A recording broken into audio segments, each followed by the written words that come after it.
Hey, John. First of all, really like the Hey, Ethan. intellectual look.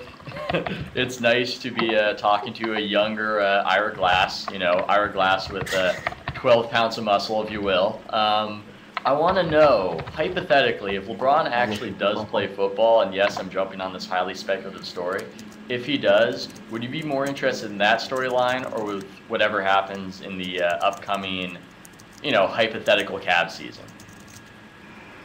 The hypothetical guy. LeBron's not going to play football. I mean, I went to USC and I had a job where I worked the sidelines a lot of the time, and I can tell you, and I think it's a John Madden quote, that the first hit you take in the NFL, the effect on your body, and this is almost literally true, it's like being in a car accident. I mean, LeBron was a very good wide receiver in high school. He was all-state as, I think, a sophomore and a junior. But he didn't go over the middle. I mean, they were smart about him. He was junior. I mean, the first time he gets hit by a linebacker or a safety, believe me, LeBron, no one who doesn't play football is going to want any part of that.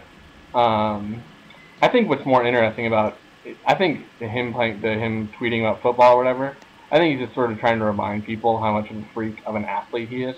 That he's, maybe the best pure athletic talent we've seen since a guy like Bo Jackson, and in the NBA, maybe since Wilt Chamberlain or something like that. So I think I've got the little video playlist up. It's actually hard to see the comments and the first, the big thing on the video playlist is Seahawks jersey with LeBron on it. And which just cracked me up because it's Pete Carroll and LeBron received improper benefits in high school. So it's always a fun connection. Oh no, that was awesome. So you don't think it's a matter of talent? You think it's a matter of will? You think that he just wouldn't want to and he would be dissuaded after taking a hit?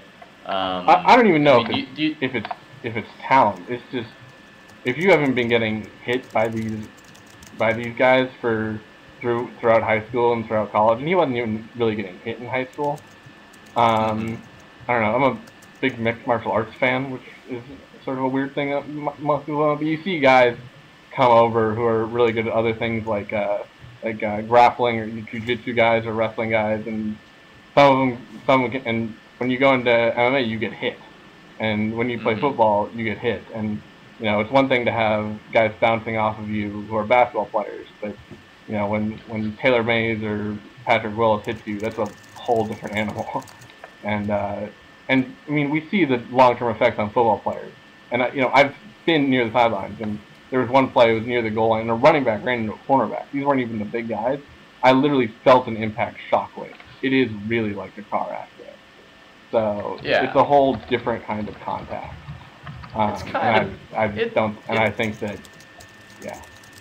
It's sort of ritualized brain damage masquerading as sport. I don't know if ESPN would endorse that last comment that just came out of my mouth. That was, I meant that fancifully. But I don't know. You do see basketball players who do become football players. Antonio Gates did not play football in college, I believe, and he just sort of walked into, a Chargers tryout, Julius and all of a sudden. I was not aware of Julius Peppers. Didn't Julius Peppers play basketball in college? I think he did. I think the funny thing is that I think the kind of the funny thing is that I think LeBron would actually, if you were just looking at this role player and never picked up a basketball in his life, you'd look at him as like a game-changing like left tackle or defensive end. But obviously, there's no way that LeBron's ever gonna be a left tackle. I don't know about his center of gravity or anything like that. I don't think he ever wrestled. I mean, Dan Neal's a guy who is a great guard and didn't really play much football in college, but was a champion wrestler. So I actually think if we're seriously looking at LeBron as sort of a prototypical football player, he could be the best left tackler, maybe one of the best defensive ends in football. But in terms of wide receiver getting hit at full speed, I don't think he'd be a game changer. Well, that's an interesting take, and I guess I'll ask you one more question, LeBron related.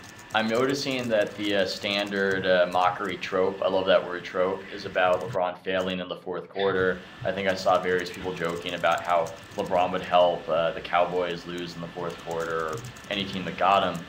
And you mentioned earlier that it's that he didn't show up in the finals, and I believe Am I right to be kind of annoyed that the knock on LeBron is incorrect, that it's become all about the fourth quarter and not about the finals, and that it will be remembered incorrectly historically, or is this just a stupid thing to even get annoyed over? I would say, I mean, this is something that I mean, the LeBron's not clutch thing's been around literally since his rookie year.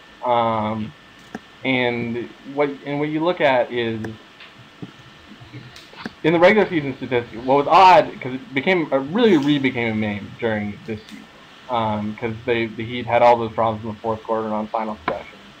The Rodison clutch thing came back, and it was really strange because in the regular season, his last, I think, 3 seasons with the Cavaliers, they were amazing in crunch time, and it was because of LeBron. I mean, if you go on those 82 games pages and look at sort of the crunch time stats, both LeBron's individual stats and the team's plus minus in those close game situations, they were absolutely amazing. And you know, you go back and you look at, and even you go back and it's like, I'll make it short. After what he did in the Chicago series and the Boston series in crunch time, there was one way for LeBron to allow the LeBron is not clutch meme to live, and he found it.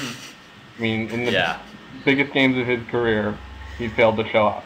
I mean, it's really hard when you go back to see this absolute meltdown. I mean, the fact is the guy hasn't won a ring. This is 2 straight postseasons where he's ended his season on a very low note. And throughout the regular season, I think over an 82-game season, it's one of the things that balances out. I think the regular season clutch issues were sort of a little overblown because that's a lot of variance and that stuff like that. But I think against the Celtics those last games and against those Mavericks in those last games, that was a different LeBron. That was something strange, and that was something that that's not something it's not one of those things. He wasn't having one of those days. It was a really bizarre thing when in the biggest games of his life, something different happens and he sort of disappears. So I would say that, look, I mean, when you do something like that in the finals on that stage, that trope is going to dog you until you win a ring. I think that's LeBron's sort of lone way out of this now. I mean, he could make a game winner in every game, starting from game 1 to the 3rd win of the NBA Finals, and if the Heat still end up losing the finals, the trope's going to live on because he had a golden opportunity to win a championship, and they lost it, and it was because he didn't show up.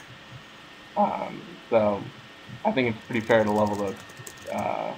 I think there's a level to which you can explain it, but in some ways it's a much more complicated issue than people think. But if you want to simplify it, it can be simple.